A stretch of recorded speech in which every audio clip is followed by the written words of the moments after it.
saya memutuskan untuk memberlakukan PPKM darurat sejak tanggal 3 Juli hingga 20 Juli 2021, khusus di Jawa dan Bali.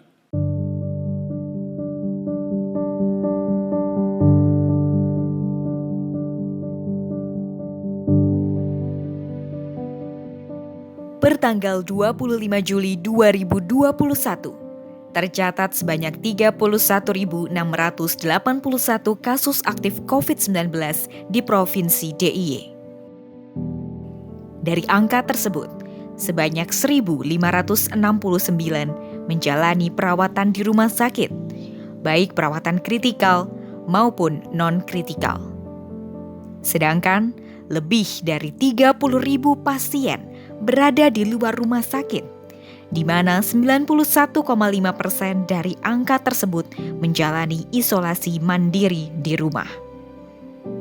Walaupun sebagian besar pasien isolasi mandiri di rumah tidak bergejala atau bergejala ringan, namun perburukan setiap saat bisa saja terjadi dan tentunya membutuhkan rujukan rumah sakit segera. Hal ini dapat berakibat fatal bila tidak dipantau dengan baik. Terbukti dengan tingginya angka kematian isolasi mandiri pada bulan Juli 2021 sebesar 698 jiwa. Di satu sisi, Puskesmas sebagai ujung tombak penanganan pandemi COVID-19 mengalami peningkatan beban kerja yang signifikan.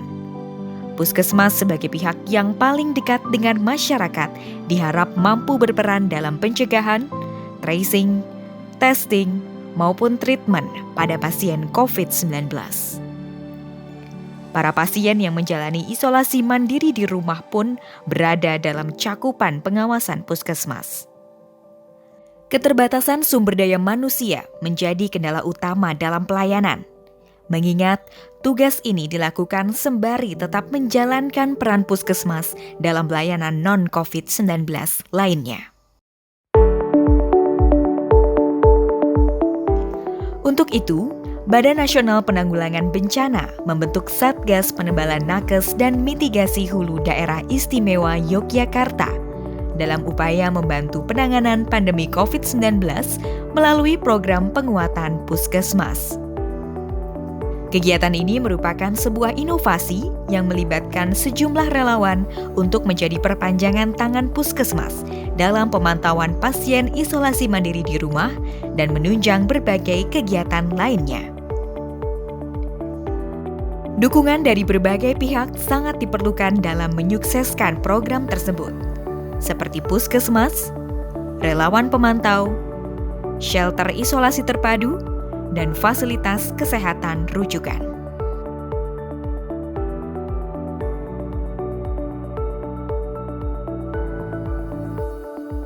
Pada tahap awal, Puskesmas melakukan penegakan diagnosis dan triase pada pasien. Pasien akan didata dan diklasifikasikan sesuai dengan gejala, apakah termasuk gejala ringan, sedang, atau berat. Data pasien COVID-19 yang tidak bergejala berat akan dikirimkan kepada relawan pemantau. Kemudian, pemantau akan melakukan asesmen apakah pasien tersebut layak isolasi mandiri di rumah atau tidak, berdasarkan guideline kriteria.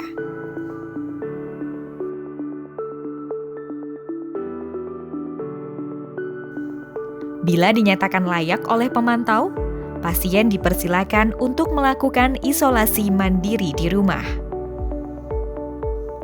Namun, apabila pasien tidak memenuhi kriteria layak isolasi mandiri di rumah, maka pasien dihimbau untuk dirujuk ke shelter isolasi terpadu. Selama masa isolasi mandiri, pasien akan melaporkan gejala harian dan mendapatkan kesimpulan status perawatan melalui aplikasi Aktif. Pasien juga diharapkan dapat mengisi fitur kepatuhan protokol isolasi mandiri yang tersedia. Tak hanya itu, pasien pun bisa mengakses fitur edukasi kesehatan dalam bentuk artikel maupun video di dalam aplikasi. Pada kondisi tertentu yang membutuhkan perhatian khusus, relawan pemantau akan mengunjungi pasien di rumah untuk mengajari cara mengukur tanda-tanda vital, memberikan obat-obatan, dan menyampaikan edukasi yang perlu diperhatikan. Bila pasien mengalami perburukan gejala atau tanda vital dalam kondisi tidak stabil, maka pasien atau keluarga dapat menggunakan fitur update cepat yang tersedia pada aplikasi aktif dan otomatis terhubung dengan nomor telepon pemantau.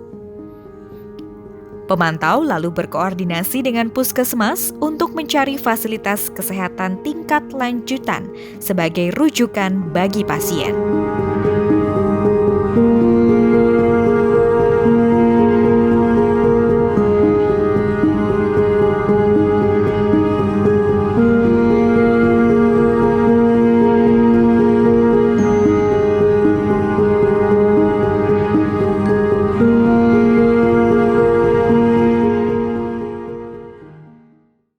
Setelah masa isolasi mandiri selesai, pasien mendapat notifikasi dinyatakan sembuh melalui aplikasi aktif.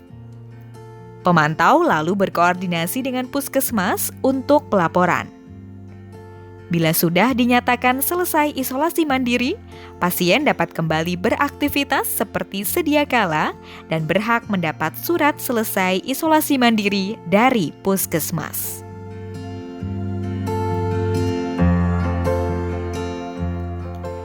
Relawan Satgas Penebalan Nakes dan Mitigasi Hulu DIY tidak hanya berperan sebagai pemantau pasien isolasi mandiri, namun juga turut serta menjalankan berbagai kegiatan dalam program penguatan puskesmas, seperti kegiatan vaksinasi, pelaksanaan screening dan testing dengan swab antigen, membantu proses input data, edukasi kepada masyarakat, serta berbagai aktivitas lainnya. Seluruh rangkaian kegiatan tersebut diharapkan dapat membantu peran puskesmas sebagai ujung tombak pencegahan dan pengendalian pandemi COVID-19 di Indonesia.